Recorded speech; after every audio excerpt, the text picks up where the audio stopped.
I'm Shalini V, working as Assistant Professor of Physics. I'm going to discuss the topic for the BSc first semester, Session 7. The Session 7 topic is Motion of Center of Mass and Center of Mass Frame of Reference. Before going for the discussion of the motion of center of mass and center of mass of frame of reference, the prerequisite required are frames of reference, angular momentum, law of conservation of angular momentum, and center of mass. So first we have to know what is a frame of reference. A frame of reference is a system of coordinate axes which is used to define the position of a particle or an event into either 2 or 3-dimensional space. The simplest frame of reference is the Cartesian coordinates used. Then what is an angular momentum? Angular momentum of entire body is given by the product of the moment of inertia of the body about an axis and the angular velocity. Then the law of conservation of angular momentum. The law of conservation of angular momentum states that if no external torque be applied on a body, then the total angular momentum of a rotating body about an axis remains constant. That is, the product of I and omega remains constant. That is, the product of moment of inertia and the angular velocity is equal to constant.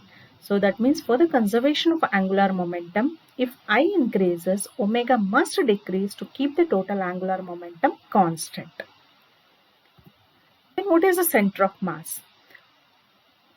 So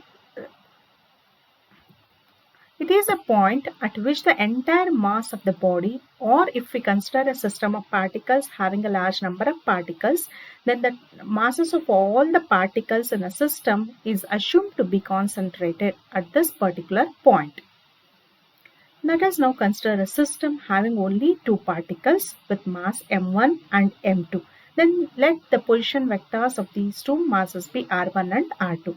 Then the center of mass of these 2 particles be situated at a particular point m. Let m be the total mass of the system and its position coordinate be RCM. Then the position coordinate of this center of mass is given by m1 r1 plus m2 r2 whole divided by capital M, where capital M is the total mass of the body, that is equal to m1 plus m2. So knowing all this one, now let us consider the motion of the center of mass. So to consider the motion of the center of mass, let us consider a system having a n number of particles. Let m1, m2, m3, mn be the masses of the individual particles and let their position vectors be r1, r2, r3 and rn. So in figure we have shown the particles having a masses m1, m2, m3 and m4 whose position vectors are r1, r2, r3 and r4, and let capital M represent the total mass of the system, that is the total mass of the system which is situated at the center of mass whose position vector is denoted in figure by RCM. Then what we can write is MRCM is equal to, already previously I have denoted the formula for a system consisting of only 2 particles, that is RCM is equal to m1 r1 plus m2 r2 plus m whole divided by m. Taking that equation for a system of particles having n number of particles, the equation can be written as MRCM is equal to m1 r1 plus m2 r2 plus etc. up to mn rn, where in this equation RCM is the position vector of the center of mass and capital M represent the total mass of the system, and here it is assumed that this total mass remains constant. That means no mass either enters or leaves the system during the motion of the center of mass. So now differentiating the equation 1, what we will get is m into drCm by dt is equal to m1 dr1 by dt plus m2 dr2 by dt plus m3 dr3 by dt etc. to mn drn by dt. Then from this equation, what we can write is m into v. So how we will get v means drCm by dt can be written as v, which is nothing but the velocity of the center of mass. So which is equal to m1 v1 plus m2 v2 plus m3 v3 plus etc. mn vn. So here therefore from this equation what we can write is mv is equal to m1 v1 plus m2 v2 plus m3 etc. up to n number of particles what we have written can be replaced by summation k is equal to 1 to n mk vk. So in this equation mv represent the momentum of a center of mass. So the definition for momentum is it is a product of mass and velocity. And here in this equation, in the above equation, here capital M into V is nothing but the momentum of a center mass, because capital M represent the mass of the center of mass and V represent the velocity of the center of mass. Hence its product represent the momentum of the center of mass. Then sigma k is equal to 1 to n mk vk represent the momentum of the entire system. Then afterwards, again from the above equation, the velocity of the center of mass can be written as v is equal to sigma k is equal to 1 to n mk vk whole divided by m. This is the expression for the velocity of the center of mass. So we know that in the absence of external force, momentum remains constant. If momentum remains constant, that is mv is equal to constant, v remains constant, because already we considered that capital M, that is the mass of the center of mass, remains constant.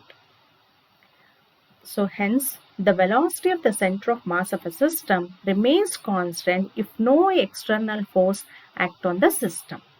Next, by differentiating the equation 3, what we will get is mv dv by dt is equal to m1 dv1 by dt plus m2 dv2 by dt plus m3 dv3 by dt plus etc. mn dvn by dt.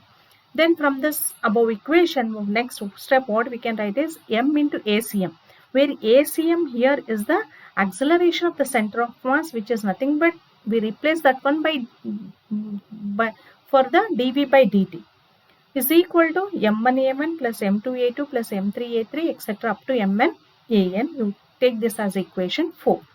So here in the above equation, a1, a2, a3, what all we have written represent the accelerations of the individual particles in a system, and acm represent the acceleration of the center of mass.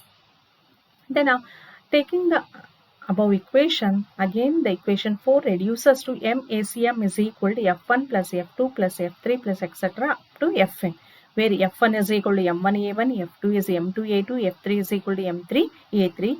These F1, F2, F3 are the external forces acting on the individual particles in a system. So that is the total external force acting on the system is nothing but F1 plus F2 plus F3 plus etc. up to Fn.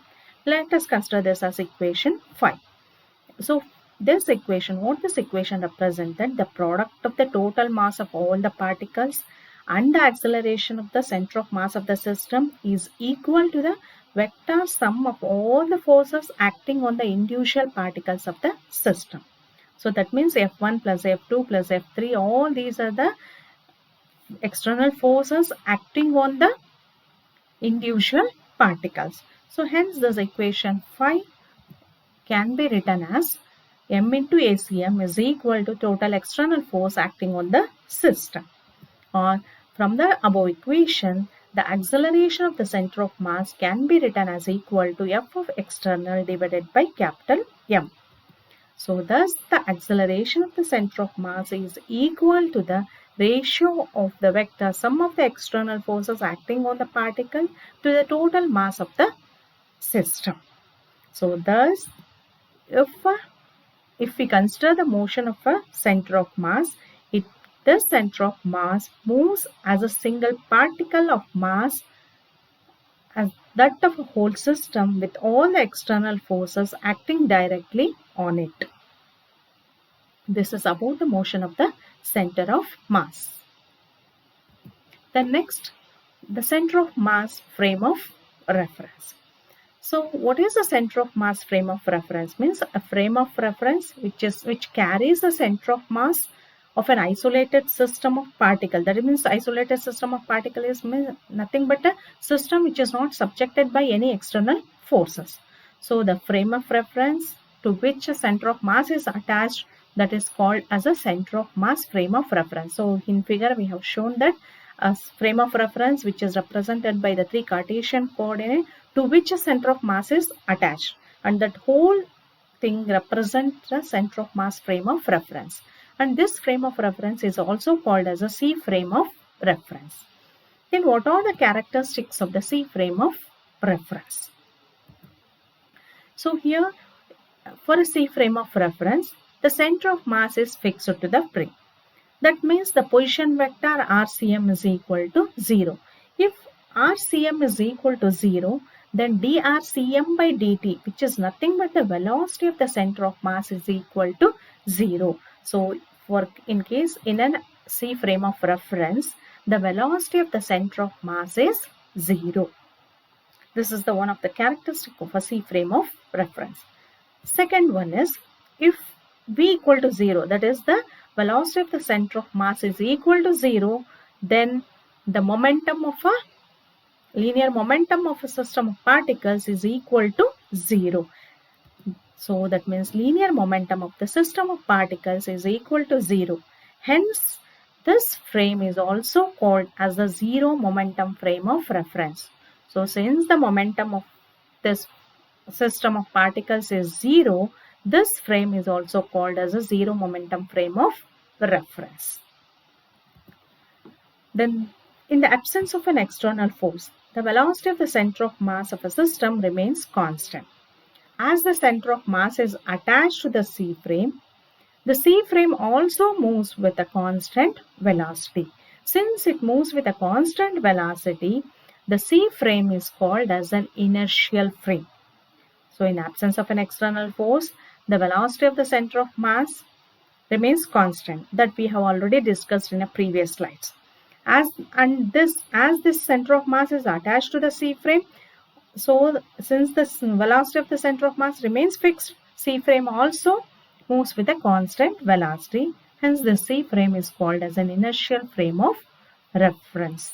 This is all about the center of mass frame of reference and characteristics of the center of frame of reference. So the books which I have referred are Mechanics by D.S. Mathur and Mechanics by J.C. Upadhyay. Thank you.